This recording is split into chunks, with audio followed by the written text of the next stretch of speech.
Hi മകളെ, മുകളിൽ കാണുന്ന ഈ ചോദ്യങ്ങൾ കണ്ടോ? മൂന്നെണ്ണത്തിൽ ഏതെങ്കിലും ഒരു ചോദ്യം, ഈ മൂന്നെണ്ണത്തിൽ ഏതെങ്കിലും ഒരു ചോദ്യം, ഈ മൂന്നെണ്ണത്തിൽ ഏതെങ്കിലും ഒരു ചോദ്യം, ഇങ്ങനെ ഈ മൂന്ന് ടൈപ്പിൽ നിന്ന് ഓരോ ചോദ്യം വീതം 3 മാർക്ക് നിങ്ങളുടെ പരീക്ഷയ്ക്ക് വരുന്ന ടോപ്പിക്കാണ്. ഇതെങ്ങനെയാണ് വളരെ ഈസി ആയിട്ട് ആൻസർ ചെയ്യാൻ നോക്കാം.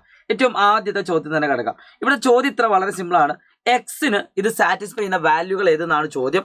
അതായത് ഇതിനെ വിളിക്കുന്ന ഒരു മോഡുലസ് എക്സ് ആണ്, അഥവാ കേവല വില എന്നൊക്കെ പറയും. അപ്പോൾ ഇതിന്റെ ആൻസർ ആണ് ഒരു പണിയില്ല. നേരെ നിങ്ങൾ ആ ബ്രാക്കറ്റ് ആ മോഡുലസ് ഒഴിവാക്കിയാൽ എക്സിന് നമുക്ക് 2 വാല്യൂസ് കൊടുക്കാം. ഇതിന്റെ നേരെ പ്ലസും മൈനസും എടുത്താൽ മതി. സോ +1 ആൻഡ് -1 ഇതാണ് ഇതിന്റെ ആൻസർ. ഇവിടെ കാണാൻ ഒരു പണിയില്ല. അതിന്റെ നേരെ +4ഉം -4ഉം എടുത്താൽ മതി. അതാണ് അതിന്റെ ആൻസർ. ആൻഡ് ഇവിടെ നിങ്ങൾക്ക് എന്ത് ചെയ്യാം? x +7 ആൻഡ് -7 ഇത്രയും ഈ കാണുന്ന ചോദ്യത്തിന് ഫുൾ മാർക്കായി.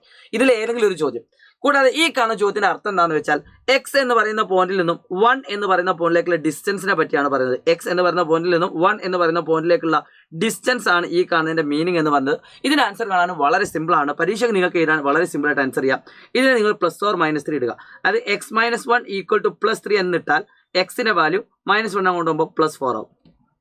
അതോടൊപ്പം തന്നെ x-1 = -3 അങ്ങനെ 2 വാല്യൂസ് വെച്ചിട്ടാണ് നിങ്ങൾ ചെയ്യേണ്ടത്. സോ ഈ കാണുന്ന -1 അങ്ങോട്ട് കൊണ്ടുപോവുകയാണെങ്കിൽ -3 + 1 = -2. അതായത് ഈ ഒന്നാമത്തെ ചോദ്യത്തിന്റെ ഉത്തരം എന്ന് പറയുന്നത് എക്സിന് കൊടുക്കാമെന്ന വാല്യൂസ് എന്ന് പറയുന്നത് 4ഉം -2ഉം ആണ്. നിങ്ങൾക്ക് വേണമെങ്കിൽ ഇവിടെ ചെക്ക് ചെയ്ത് നോക്കാം. എക്സിന് 4 കൊടുത്താൽ 4 - 1 = 3 ആണ്. -2 കൊടുത്താൽ -2 -1. നമുക്കറിയാം മോഡുലസിന്റെ ഉള്ളിൽ നെഗറ്റീവ് വന്നാലും അതിന്റെ ആൻസർ എന്തിനാണ്? പോസിറ്റീവ് ആണ്. അങ്ങനെ എക്സിന് കൊടുക്കാൻ 2 വാല്യൂസ് ഇതാണ്. ഇതേപോലെ ഈ കാണുന്ന ചോദ്യത്തിന്റെ ഉത്തരം നിങ്ങൾ കമന്റ് ചെയ്യേണ്ടതുണ്ട്. കൂടാതെ ഈ കാണുന്ന ക്വസ്റ്റ്യൻ ആൻസർ ഞാൻ കാണിച്ചു തരാം. x+1 = +2, x+1 = -2. അപ്പോൾ നമുക്ക് +1 അങ്ങോട്ട് കൊണ്ടാൽ എന്ത് കിട്ടും? 2 - 1 = 1 കിട്ടും. +1 അങ്ങോട്ട് കൊണ്ടാൽ -1 -2 -1 -3 കിട്ടും. അതാണ് ഈ കാണുന്ന ക്വസ്റ്റ്യൻ ആൻസർ. ഇനി അടുത്തൊരു ചോദ്യത്തിന് ആൻസർ ചെയ്യാൻ വളരെ സിമ്പിൾ ആണ്. ഇതിനൊക്കെ കോൺസെപ്റ്റ് വരെ നിങ്ങൾ ലൈവിലേക്ക് വരിക. ആൻസർ ചെയ്താൽ ഇത്ര ചെയ്താൽ മതി. മക്കൾ ശ്രദ്ധിച്ചോളൂ. ഇങ്ങനെ ഒരു ചോദ്യം വന്നാൽ എക്സിന് കൊടുക്കേണ്ട വാല്യൂസ് ഏത് എന്ന് ചോദിച്ചാൽ വളരെ സിമ്പിൾ ആണ്. ഇതിന്റെ നേരെ ഓപ്പോസിറ്റ് -1ന്റെ ഓപ്പോസിറ്റ് 1, ഇതിന് നേരെ ഓപ്പോസിറ്റ് -ന്റെ ഓപ്പോസിറ്റ് +3, അത് രണ്ടും കൂടി ആഡ് ചെയ്യാം. എന്നിട്ട് /2 ആൻസർ ആയി. സോ ദ ആൻസർ ഈസ് 1 + 3/2 4/2 = 2 ആണ്. ഈ കാണുന്ന ക്വസ്റ്റ്യൻ ഇതിന്റെ നേരെ ഓപ്പോസിറ്റ് -2, ഇതിന്റെ നേരെ ഓപ്പോസിറ്റ് +6, രണ്ടും കൂടി ആഡ് ചെയ്യുക, പകുതി എടുക്കുക.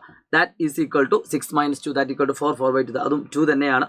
എങ്കിൽ ഈ കാണുന്ന ക്വസ്റ്റ്യൻ ആൻസർ ഇതേപോലെ +5ന്റെ നേരെ ഓപ്പോസിറ്റ് എടുക്കുക, +1ന്റെ നേരെ ഓപ്പോസിറ്റ് എടുക്കുക, രണ്ടും കൂടി ആഡ് ചെയ്യുക /2.